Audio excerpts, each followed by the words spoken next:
Good morning, good afternoon, and good evening, parents of PAC 962. So you've recently joined the PAC and you are wondering what sort of uniform or equipment does my Scout need? So this video is going to cover those things based off the level your Scout is at. We're going to discuss the different manuals that they need to buy. The difference between insignia, patches, and rank awards. We're also going to discuss where they go on the uniform. So hopefully you know whether or not you have a Lion Scout in kindergarten, a Tiger, Wolf, or Bear Cub, or if they're in 4th or 5th grade, they might be called a Weeblo. That's the first thing you need to know because that's going to influence a lot of the decisions here. Where can you pick up the items we're going to discuss today? I grabbed this right off of their website. Leesburg Hobbies and Collectibles is probably the best place to go. It's the closest. It's in Leesburg. Support your local businesses. You can order a lot of these through the online Scout store, but again, I would really encourage you to support some of our local businesses. If you don't want to go to Leesburg Hobby Shop, then you've got to travel to like Annandale. I don't know, it's really far away. I haven't been there in a couple years. So when you go into there, again, you need to know some basics. You need to know what level is your Scout. Is he a lion? Is she a tiger? Wolf? Bear? Weeblo? You need to know that before you walk in. That's number one. Number two, you need to know what pack you're in. We're in PAC 962, yeah, Lovettsville. And then what is your den number? Each of the groups of boys or dens has a specific number. Maybe the Weeblos are den 5, maybe the Bear den is den 6. You need to ask your den leader to make sure you pick up the right den number. I'm going to show you what those things look like, the different patches and things, and the insignia as we go on. But first, what should I even think about buying? If you're a Lion Scout, if you're buying for a Lion Scout, you're looking for a t-shirt, cute little lion on it, and this little lion book. It's like a pamphlet. It's like a coloring book. It's not very thick. It's pretty thin, and it comes with a youth protection plan. That's actually in every single book, this youth protection pamphlet that you're supposed to go over with your child, and a bunch of stickers as you complete these adventures in here. Remember, the Lion Scout program is for kindergartners. This is kind of getting a taste of scouting. Some Scout stores offer a neckerchief and a slide. In PAC 962, we do not recommend that kindergartners try to manage a neckerchief and a slide. It's honestly difficult for the 4th and 5th graders to manage their neckerchief and their slide. Save your money. You're going to be buying a bunch of these year after year. You don't need to buy one as a kindergartner. Okay?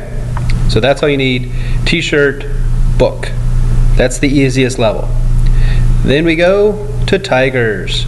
So for Tigers, you got a couple things you need to buy. Every Tiger Cub needs their own handbook. That's what it looks like. Every Tiger Club needs a Class A uniform. It is a fancy button-down shirt that's supposed to be tucked in when warm. And it comes with this basic stuff on it. It says Boy Scouts of America, and it has the American flag on the right sleeve, the right shoulder there. You need to buy a tiger hat. You need to buy a tiger neckerchief and the slide. I think they're called slides because they slide right off. Here's my first little hint. On the back of this slide, you want to maybe put a rubber band, or you want to like pinch it funny so that it grabs a little bit tight on that neckerchief and doesn't slide right off. And there's also the Tiger Cub belt. Now, let's talk about how long your Scout's going to wear this uniform. So this shirt is not a t-shirt. It is a real shirt. And he or she is going to wear it in 1st grade, 2nd grade, 3rd grade, maybe 4th grade. We'll talk about why that's a maybe in a bit. But so when you buy this shirt and you put them on them, you got to think, how big is my Scout going to be in 3rd and 4th grade?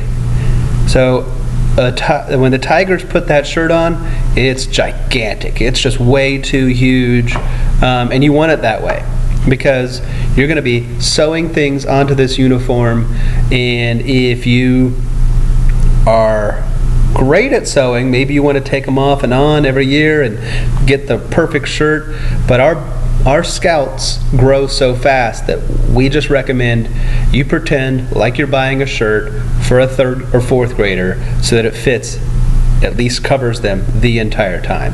If it's way too big as a 1st grader, put a t-shirt underneath. By the time they're a 4th grader, you don't even need it. But there we go. Book, shirt, hat, neckerchief, slide, belt. Those are the essentials. Wolf Cub. Look at that. Huh. Is this the same shirt? Why, yes. Yes, it is. There is a different manual, different handbook that goes along with it. New hat, new neckerchief, new slide, and a new belt. This belt is worn for 2 years. Now, there is a trick you can do. You can get the big belt and just swap out the buckle. But most people buy the new belt, or they keep the old belt and no one notices. Alright, I'm not going to comment on that no one notices thing. But so there's what you need for 2nd grade for the Wolf handbook. Reuse the same shirt, belt, slide, neckerchief, hat. Let's go to 3rd grade. Ooh, we're Bears now. Bears have their own book. Same shirt, same belt as last year, hat, neckerchief, or blue. You may be asking yourself, why do we keep changing the neckerchiefs? Why do we keep changing the color? This is really for the leaders to help identify what level we're looking at. When I look at a scout that's wearing a blue neckerchief, I have slightly different behavior expectations than I do in the orange neckerchief. A 1st grader is not the same as a 3rd grader. So we have different expectations, and this is to help us regulate what those expectations are. 4th and 5th grade, they've made it to Webelos. So I said that the blue shirt thing was a little bit optional. So you see you have the blue and the tan here. Our den last year decided to go all tan. So every boy in the den went out and bought a new tan shirt, and we bought it big. We bought it big because we're going to wear it 4th grade, 5th grade, when we transition to Boy Scouts, 6th grade, maybe all the way up into 7th grade. Depends on how big some of these guys get. But we bought it big so it'll last a couple years.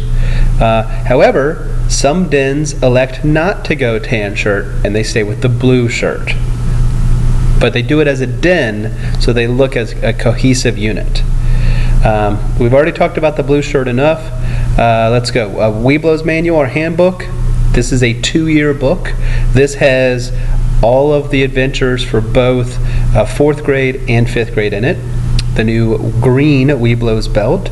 Again though, if you stay with the blue, you don't necessarily have to get the belt. And then these are all required over here: the hat, their neckerchief, and the slide. Lastly, there's these shoulder loops that are blue, and they go right here on this part of the tan uniform. They don't go on the blue uniform at all. But if they're wearing the tan uniform, then Cub Scouts in tan wear the blue shoulder loop, and then Boy Scouts wear a green shoulder loop, and there's different shoulder loop colors depending on what level you're at, so that again someone could look at the scout in uniform and go, oh, those are green, that's a Boy Scout, because some 6th graders look like 4th graders and some 4th graders look like 6th graders. So it helps us visually figure out who we're talking to, what age level they are, and it identifies them a little bit easier for us as adults. So we have the hats, the slide. Again, make sure that slide's not going to slide right off. Book, that's a must. All right, so these are the basics of what you have to buy. Either a Lion shirt and manual, or the blue shirt and the combination that fits your level. All right? Now we're going to switch to the insignia. When you show up at the Scout store, they're going to help you pick out a shirt.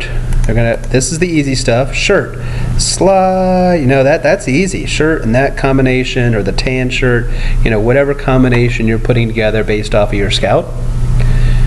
The next thing, though, it's not hard as long as you know the right information.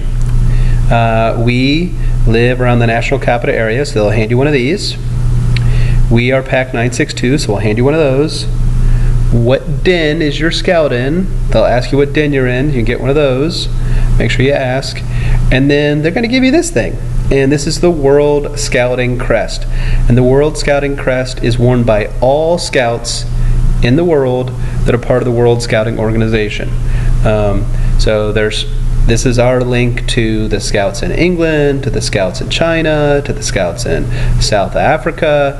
It's the one piece you see on every uniform. The uniforms might not look the same from country to country, but that is on every uniform. It's got the fleur-de-lis and the little knot ropes. Pretty classy looking.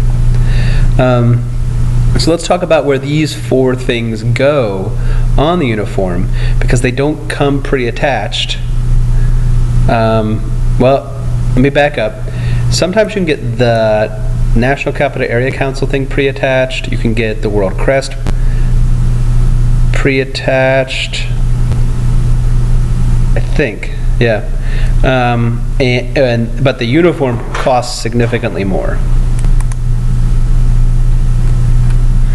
So most people, though, have to sew these on themselves, and that can be a challenge for some people. But I wanted to talk about where they go.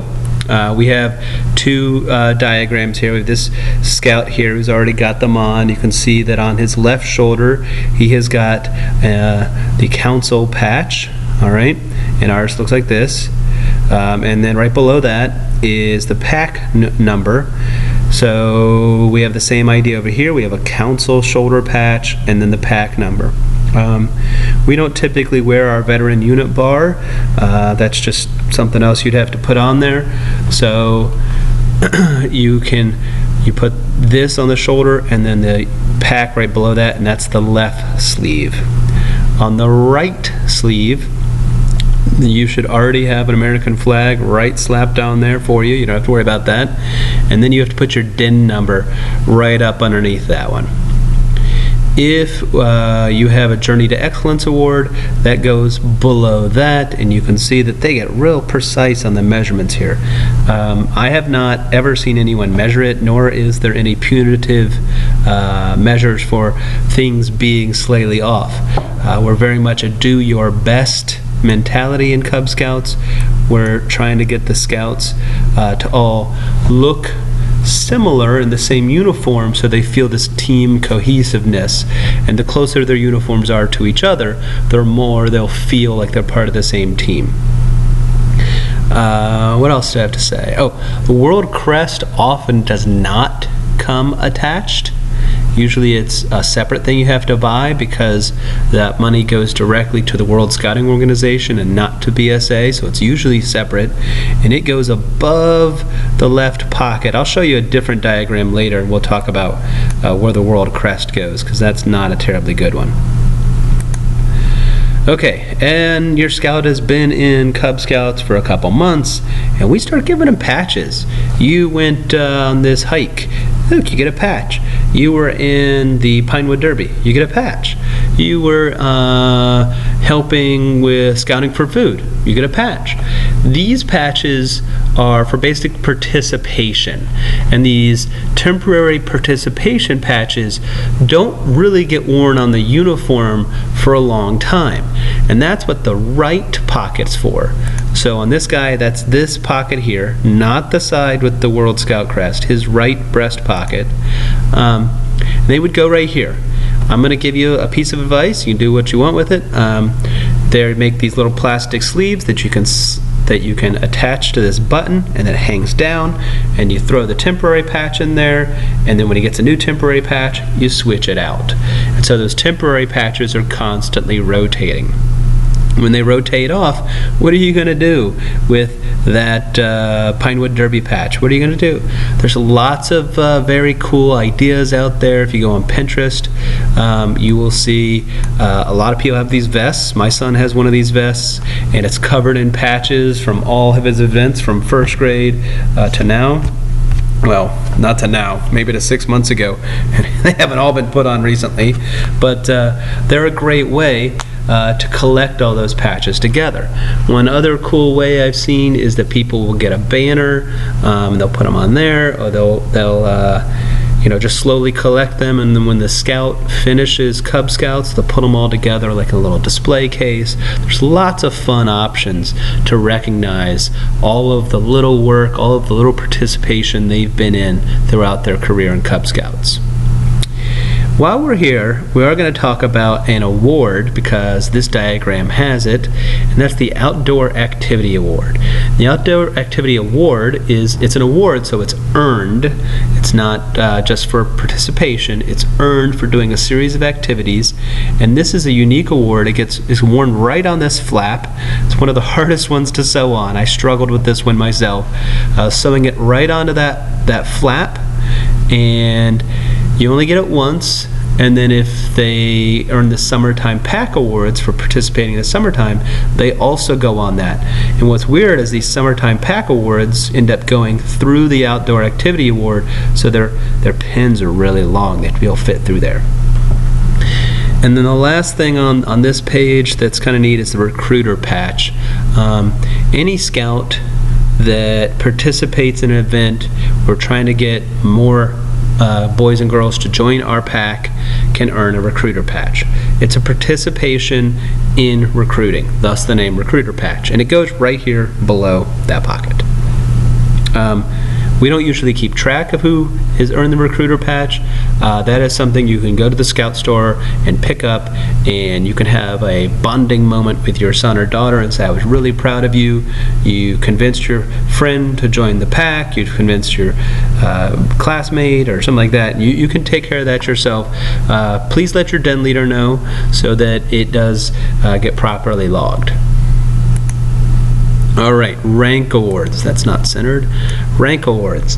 So you will see when you go on the internet, you'll see these pictures of scouts that have what look like patches right here.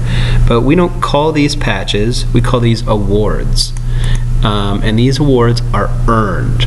They're earned, and then they go on the uniform, and these are the common ones that they earn along the way. Kindergarten. Bobcat is a weird one. You do that whenever you start Scout. So if you start as a tiger, you get Bobcat first. If you start as a wolf, you get Bobcat first. If you start as a bear, if you start as a Weeblo, you have to get Bobcat first. But it's one of those ones that goes on the uniform, and it's awarded for learning certain things, for understanding what Scouts is about. And then the other four here are at the end of our program year. It's April, it's May, we're wrapping up. Your Scout has done all of these activities, earned all these adventure pins and adventure belt loops along the way. That is where they get the Tiger Award or the Wolf Award or the Bear Cub Award or the Weeblos Award. Where do these awards go? On the uniform. All right, let's find another picture. This is the Cub Scout left pocket, and they go on the left pocket, and they go like this. Bobcat goes at the top because that's the first one awarded. Below that is the Tiger Cub, and then below that is the Lion. That's the tricky one because you have to have the spacing right first. This is the first year in 2018 where the Lion one is going on there, so it could be a little bit tricky for those parents to figure out exactly where to go. You may have to measure somebody else's uniform. I don't have any measurements on it. My son couldn't be a Lion because it didn't exist. And so this is where they go, is they build up from first, second, third, fourth grade. They build up right there. Earlier we mentioned the World Scouting Crest. It goes above this pocket because of right here, centered above that, floating a little bit above it. That's where it goes. Okay, insignia. Optional items. In Pack 962, we do not require that the boys get the official scouting pants. We are happy if they have on the jeans or shorts that they can tuck their uniform into. If they buy the official pants, fantastic, that's great. They are not required to, though. Also, hats. The boys are supposed to wear their den hat for activities, but occasionally they get hats for other reasons. Like my son's den went to Goshen this summer, and they can wear those Goshen hats. To den meetings, they can wear those Goshen hats. To pack meetings, that's okay. They can flip-flop the hats in and out. And then there might just be some other random things that get tacked on there, but we're not going to get into all those little basics. So, to sum up, you're going to earn rank awards. They'll be given to you at pack meetings. Temporary things will be passed out from time to time. What do you need to buy? The insignia, and place them on there. And those are the basics. Oh, I just remembered the last thing. Alright, go pause for a second. I have found over the years that I and other parents struggle with sewing these patches and awards to the uniform. It is not uncommon for people to use what's called badge magic. Badge magic is just really fancy double-sided tape that helps hold the patch or badge on there. Depending on what the patch or badge is, you might want to also lightly sew it. With my own uniform, I used badge magic on my shoulder patches, and then I sewed it, so I cut the badge magic a little bit smaller than the patch, so I wouldn't be sewing through it. It is pretty sticky stuff. It's double-sided, really heavy-duty double-sided tape, and it adheres to the uniform really well. Now, one piece of warning though, if you're putting these guys on the Webelos uniform, the badge magic will leave a mark right there on the Webelos uniform. Yeah, it'll leave a mark right there on the Webelos uniform, so you don't want to use badge magic where the rank awards go on the Webelos uniform, because it's gonna leave a stain. It's almost impossible to get out. There's people that claim they've happened. I've never seen any evidence of that though. All right, Pack 962, I hope you have a better understanding of the Cub Scout uniform as it changes from year to year, why they wear it, and what it looks like. Have a good afternoon, evening, or morning.